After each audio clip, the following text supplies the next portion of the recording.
Hello, I'm Flick, your roving Nerd Soapbox reporter, and I'm here tonight in Hollywood, California to attend the meet and greet that kicks off Sci-Fest LA 2015. Come with me now to meet co-founder of Sci-Fest LA, Dean Bottrell.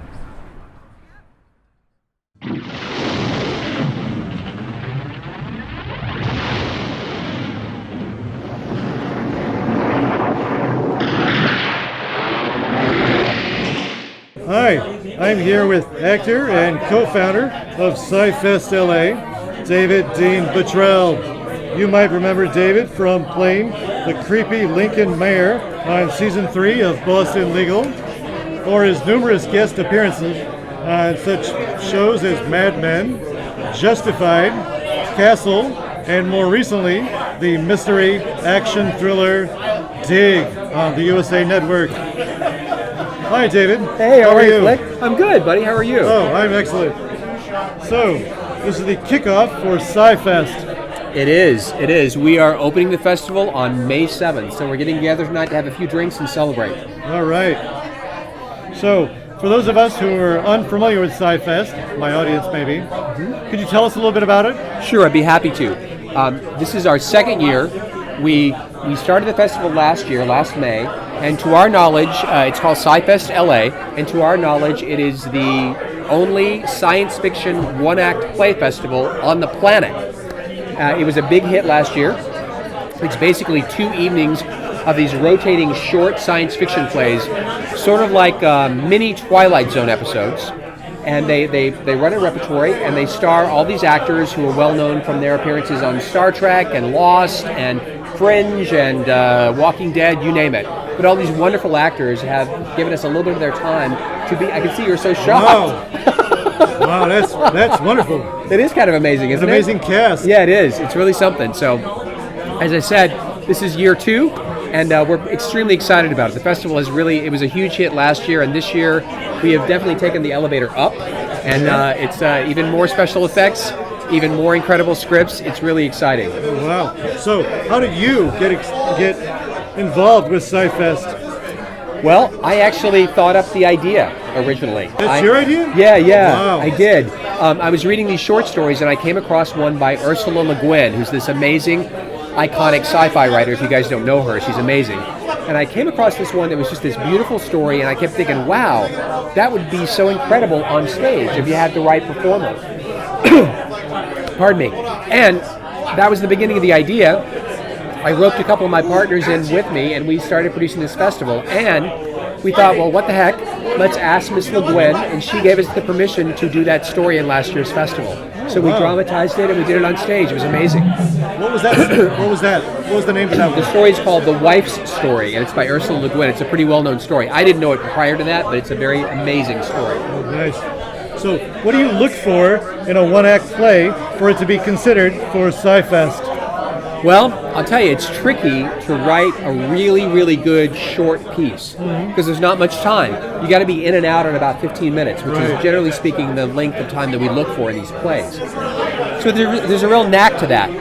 Like I said, I think the Twilight Zone is the best example of that kind of writing because it's a way of telling a story that has a really interesting twist and it exists in a really interesting world. But the cool thing, I think anyway, is that Sci-Fest really, we make an effort to have a wide range of stories.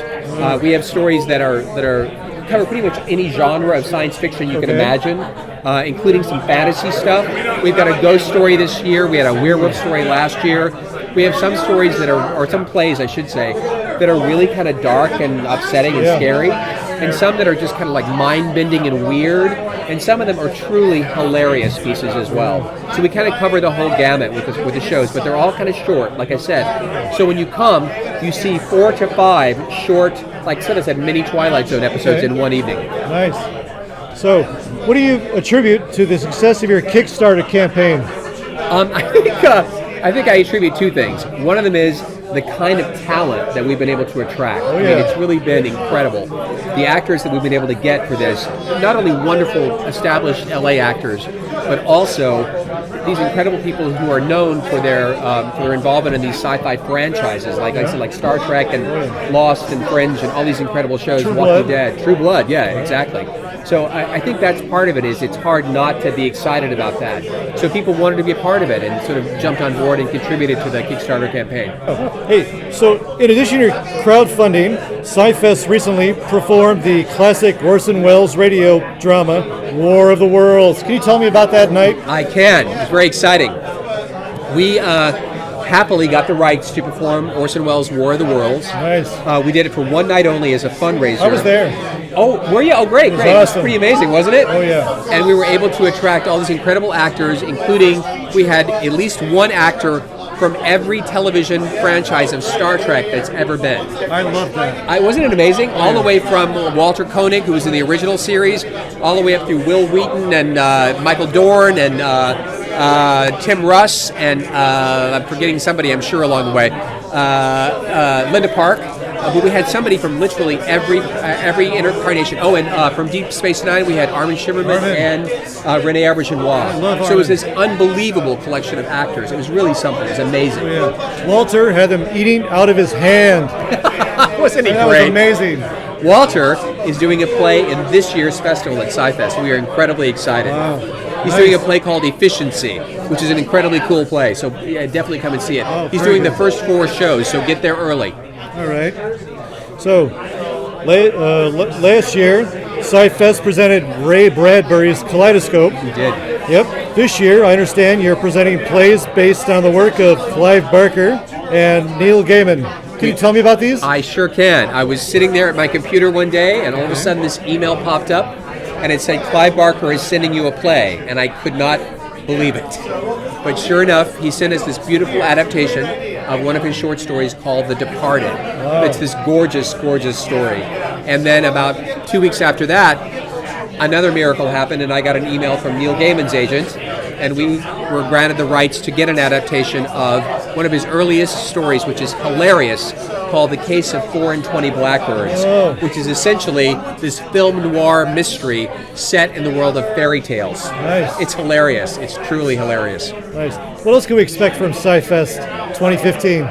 Well, I'll tell you what, we have this incredible slate of shows, like I said, and they're, like I said, they're all different pieces. We also have 2 incredible short story shows that are going on, which we haven't done before. There are these 2 contests that we ran for adult and also for high school students. They're going to be read, the 5 finalists will be read aloud during the award presentation by sci-fi actors.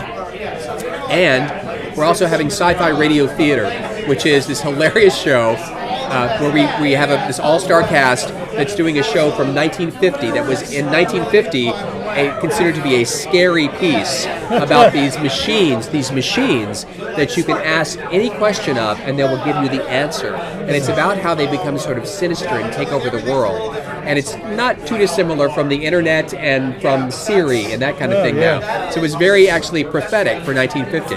But it's also a little dated, so it's actually pretty hilarious. Nice. Yeah. So how can our audience members get tickets to SciFest? Well, that is very easy. I'll tell you what to do. All you got to do is go to www.scifestla.com. And SciFest is spelled SEI-FEST.com,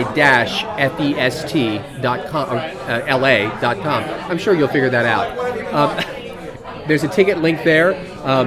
The festival opens on May 7th. I would suggest getting them fast because Sci-Fest tends to sell out, as you can imagine, with this kind of talent and also with this incredibly cool programming. It goes pretty fast. So hopefully your viewers will jump on board and order those tickets soon. I have my tickets already. Yay! All right, well done.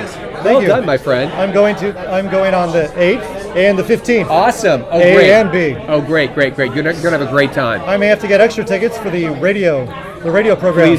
Please do. It's awesome. All right. Well, I'll see you and you at Sci-Fest LA. Bye-bye. Thanks for talking to me. Thanks. See you guys soon.